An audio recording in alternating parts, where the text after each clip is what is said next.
Vous êtes branchés sur la radio Campus Unikin, la radio du savoir, sur 107.6 MHz, votre radio.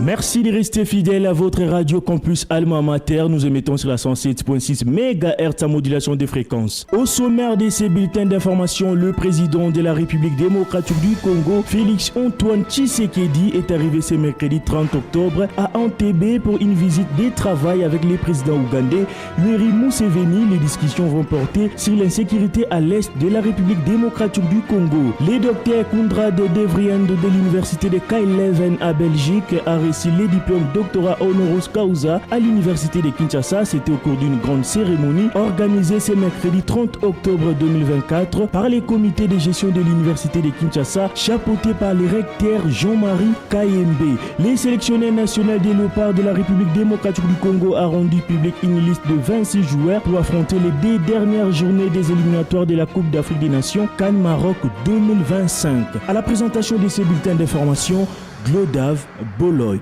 Comme annoncé au sommaire, le président de la République démocratique du Congo, Félix Antoine Tshisekedi, est arrivé à Entebbe pour une visite de travail avec le président ougandais Yoweri Museveni. Les discussions devraient notamment porter sur les forces armées de la République démocratique du Congo FARDC et les forces de défense du peuple ougandais UPDF contre le rebelle des forces démocratiques alliées ADF dans les provinces du Nord Kivu et de l'Ituri. Le président Félix Antoine Tshisekedi est arrivé ce mercredi en Ouganda pour une visite de travail au cours de laquelle il va rencontrer son homologue ougandais Yoweri Museveni. Cette visite d'une importance particulière dans le cadre de relations bilatérales entre les deux nations. Les deux chefs de l'État aborderont des sujets essentiels liés à la sécurité régionale et aux efforts conjoints pour lutter contre les menaces posées par les divers groupes armés dans l'est de la République démocratique du Congo. Signalons que cette rencontre s'inscrit dans un contexte où les défis sécuritaires demeure et une collaboration étroite entre la RDC et l'Ouganda est jugée indispensable pour assurer la paix et la stabilité dans la région. Vous venez de suivre Jonathan Kachama pour le compte de la Radio Campus Alma Mater. La République démocratique du Congo et les pays de Salva Kiir, les Soudans, ont décidé de gérer les frontières entre les deux pays. C'est dans ce cadre que le vice-premier ministre et ministre de l'Intérieur Jacquemain Chabani séjourne depuis ce mercredi au Soudan du Sud pour signer un mémorandum d'attente portant création, organisation et fonctionnement de la commission permanente mixte de démocratisation pour une gestion commune des frontières entre la République démocratique du Congo et le Soudan du Sud. Cette signature est le résultat des discussions au préalable qui ont eu lieu à Kinshasa entre la délégation du Soudan du Sud et celle de la République démocratique du Congo qui a mis en place un cadre juridique. Dr Konrad Devriend de l'université de K11 en Belgique a bénéficié d'un diplôme doctorat honoris causa au cours d'une cérémonie organisée par l'université de Kinshasa ce mercredi 30 octobre 2024 à la salle Monikoso. Le recteur de l'université de Kinshasa, le professeur Dr Jean-Marie Kayembe, explique l'essence de cette cérémonie. L'université de Kinshasa honore aujourd'hui un grand ami qui nous vient de l'université de Leuven en Belgique. Vous avez bien pu suivre tout l'argumentaire et tout ce qu'il a pu faire pour le redressement de notre institution, sa notoriété et sa reconnaissance au plan international. Par rapport au service à la communauté, un centre de génétique qui compte ce dernier et surtout la formation des principaux acteurs du centre. C'est donc une grande reconnaissance que nous lui faisons et une grande joie pour l'UNIKIN qui compte parmi ses amis, des vrais amis qui nous accompagnent dans tous les projets que nous avons pour la transformation réelle de l'enseignement chez nous, mais aussi pour offrir des services de qualité à la communauté. Le professeur Dr Konrad Devriend s'est dit satisfait d'être honoré par l'université de Kinshasa.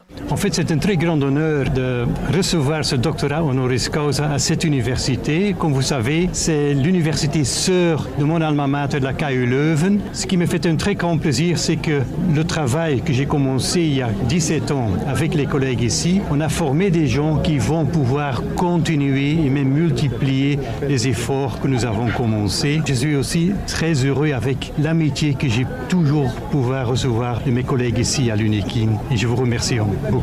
Signalons que le docteur Konrad Devriend a mené de nombreuses recherches sur les génétiques, propos recueillis par Jonathan Kachama.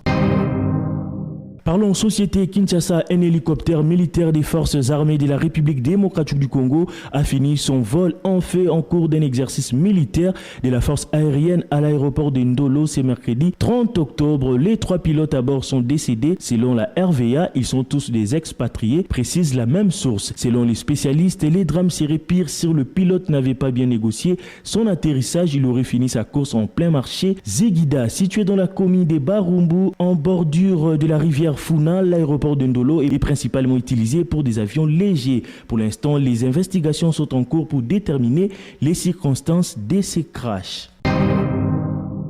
30 octobre 1974 et 30 octobre 2024, 50 ans jour pour jour, la République démocratique du Congo célèbre les combats historiques et emblématiques nommés des Rumble in the Jungle entre Mohamed Ali et Georges Foreman en République démocratique du Congo. Cet hommage célèbre l'héritage et la puissance du sport, la boxe, 50 ans plus tard, gravé dans la mémoire du monde entier. Récit de Jonathan Kachama. 50 ans après avoir vibré au rythme du combat de la jungle, la République démocratique du Congo replongée dans le souvenir de ce combat légendaire qui a opposé Mohamed Ali à Georges Foreman le 30 octobre 1974 dans le stade Tata Raphaël de Kinshasa. C'est Mohamed Ali, le plus grand boxeur de tous les temps, qui triompha du redoutable champion du monde de poids lourd Georges Foreman. Devant plus de 100 000 personnes à l'intérieur et à l'extérieur du stade du 20 mai Tata Raphaël et des millions d'autres à travers le monde, le combat qui a débuté à 4 heures du matin s'est achevé au 8e round à la 30e seconde par un KO de Mohamed Ali qui a alterné stratégie de défense astucieuse. Au-delà de l'aspect sportif, le combat de la jungle a eu un impact considérable sur la RDC et sur les continents africains. Ce combat a permis de mettre en lumière le pays Zaïre à l'époque, alors dirigé par Joseph Désiré Mobutu Sese Seko, et de renforcer le sentiment d'unité nationale. Il a également contribué à renforcer le lien entre l'Afrique et les États-Unis. Rappelons qu'à l'occasion de ce 50e anniversaire, de nombreuses manifestations sont organisées à Kinshasa pour célébrer cet événement historique, notamment au stade Tata Raphaël. Bouclons ces bulletins éliminatoires CAN Maroc 2025. Les sélectionnés des Léopards Sébastien Desabre n'a pas dérogé à sa règle et a refait confiance aux mêmes joueurs présélectionnés. La liste de 26 joueurs a été rendue publique ce mercredi 30 octobre 2024. La RDC va affronter les Sili de la Guinée afin de terminer à Kinshasa les samedis 19 novembre face aux Walias d'Éthiopie. Signalons que la République démocratique du Congo est la seule sélection nationale de ces éliminatoires qui n'a encaissé le moindre but jusqu'à présent.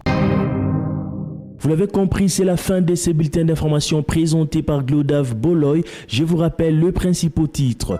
Le président de la République démocratique du Congo, Félix Antoine Tshisekedi, est arrivé ce mercredi 30 octobre à Entebbe pour une visite de travail avec le président ougandais Yoweri Museveni. Les discussions vont porter sur l'insécurité à l'est de la République démocratique du Congo. Le docteur Koundrad Devriand de l'université Karl Leuven en Belgique a reçu les diplômes doctorat honoris causa à l'université de Kinshasa. C'était au cours d'une grande cérémonie organisée ce mercredi 30 octobre 2024 par les comités de gestion de l'université de Kinshasa, chapeauté par le recteur Jean-Marie Kayembe. Le sélectionneur national de Léopards de la République démocratique du Congo a rendu public une liste de 26 joueurs pour affronter les 2 dernières journées des éliminatoires de la Coupe d'Afrique des Nations CAN Maroc 2025. Vous avez suivi les détails dans ces bulletins d'information. Concours rédactionnel Jean-Paul Mbouya Koutoumissa, Jonathan Kachama à la réalisation, Emmanuel Boutela. Côté technique, nous avions Sylvain Tizungu sous la supervision et Lixen Kinounou. Restez branchés sur la 107.6 MHz, la radio campus Alma Mater, la radio des hommes intelligents. Vous êtes branchés sur la radio campus Unikin, la radio du savoir, sur 107.6 MHz, votre radio.